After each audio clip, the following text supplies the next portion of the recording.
Hello everybody, my name is Ethan. Welcome back to the GO Battle League, where today we are going into the Little Cup remix, a very interesting little cup that excludes 4 of the main baby Pokemon that were used heavily, that being Dino, Cottony, the pre-evolution of Bronzong, and Vulpix. So those are the ones that are out of it, and I've got a very interesting team for you guys today. I have Chinchou in the lead with Pumpkaboo and Shadow Machop. Now, I didn't know how good Shadow Machop was going to be, but in some of these matches, it actually dominates.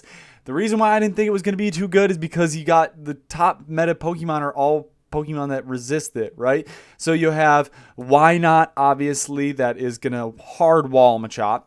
You're going to also have that Ducklet that's going to be doing very well. So I was thinking, how do I make this a good team? So if we think about it, Chinchou gets rid of all the flyers, right?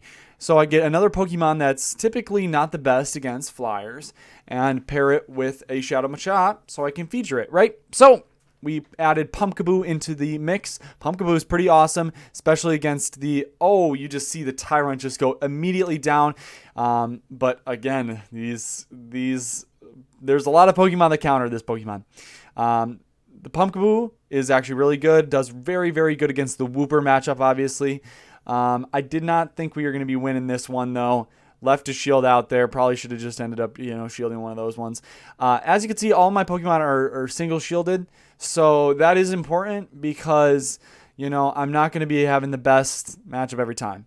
So again, another top Pokemon here, Shelmet, and another Pokemon that just absolutely counters Machop. Now, I will say, I did not have any TMs to use. I'm completely out of TMs, and it's a little upsetting. So don't use Brick Break. Use Cross Chop. It's the same energy, but does 20 less damage. 20 less damage. So Cross Chop is the way to go. Shelmet going to be able to take out our Machop there. We did end up throwing the Bug Buzz, or they did. Now, one thing, if you're going to run Chinchou, you probably want to get or invest in the Bubble Beam, and the only reason is because if you run into a ground type, or in this scenario, I did not want them to get to another Body Slam. Why do I have to throw a Thunderbolt? Because I only have a Thunderbolt. So that's a little annoying. If I had a Bubble Beam there, it would have been a little bit better. You're going to see, though, this is a really, really nice Chinchou. We're going to see this Thunderbolt come through and do so much damage. We're going to end up even catching the Leaf Blade here, which Leaf Blade does a ton of damage, even to Pumpkaboo. Does half to Pumpkaboo, even though it is basically, it's supposed to be a resistant move, right? We end up doing half to this Ducklet. They are going to be running that Water Gun.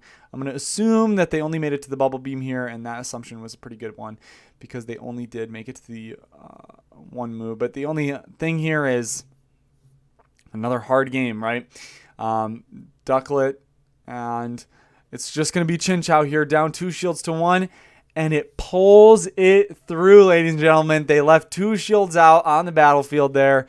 Ended up not doing anything. Now, this is what Machop loves to see, but we're not going to be able to see it here. So, yeah, Alolan Sandshrew is the one thing that Machop loves to see. Very much loves to see it. We're going to be throwing the Thunderbolt here. Obviously, you can't throw anything else. We're going to go into the Machop. We're going to get 2 Karate Chops through there. That first one registered, and the second one did a ton of damage. It's going to register because they cannot put it onto another Pokemon anymore. Can't fast move transfer anything. We're going to be throwing up this Brick Break here. Again, if we were running Cross Chop, that would be doing a little bit more damage, which is nice. We obviously wall Ducklet here with Chinchou. Don't really need to shield anything. We can shield things if we want. Brave Bird actually ends up taking us out, but because their defenses are severely bad now, they're going to end up bringing in the Sandshrew, which means something in the back is terribly weak to Pumpkaboo. Obviously, Sandshrew's got Powder Snow, which is a pretty good move, but if we look, it's a Drifloon. Never mind. We got to hope that they don't shield this one, but obviously they are going to shield this and win the game here. Nothing we can really do. Drifloon's a really good option. How about in the next game? Chinchou into a Bidoof, a very interesting pick. Probably not one that you should honestly end up running here. Bidoof has a weird, I don't even know what fast move that is. It looks like a snowball. We're going to throw the Thunderbolt here. Thunderbolt's going to do a ton of damage. It's one of the biggest, hardest hitting moves in the game, right? And we end up just, fast moving down that Bidoof. So another normal type. So right now, my Machop is like, let's go. I'm going to be able to see a normal type in this match, hopefully. I think it has the same moveset as everything else. Igglybuff comes in. Again, another normal type, but this one's also fairy, so these moves aren't going to be doing super effective damage. They will be doing heavy neutral damage, though. Look at how much these cross chops are hurting, man. They do so much damage, and they actually generate a ton of energy. Cross chop actually generates a ton of energy, and we end up farming down the Igglybuff. Gonna be able to throw the Brick Break against the Squovit here. Squovit's a very good pick. It's basically a Greedent in this league because it has that Body Slam, Bullet Seed, and it also has that Crunch. So it does have a ton of good options. We're going to end up being able to almost farm down there with the Pumpkaboo. They're going to end up throwing, again, the Crunch there. We are going to win that one, though. I think this is the last one here, guys. This league is very interesting. I don't know if I'm going to be making too many videos about it. Here's where Bubble Beam, though, would be super helpful because, yeah, Bubble Beam would definitely be way helpful in this matchup. As you can see, the AirPods not doing too healthy, right?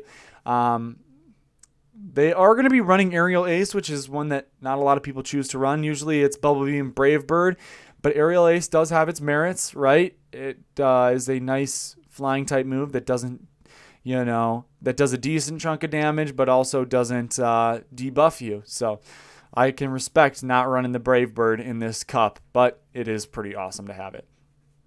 They're going to end up putting in the Pillow Swine here. I'm going to end up charging up this Thunderbolt. They shield it, which is like, okay. Again, yeah.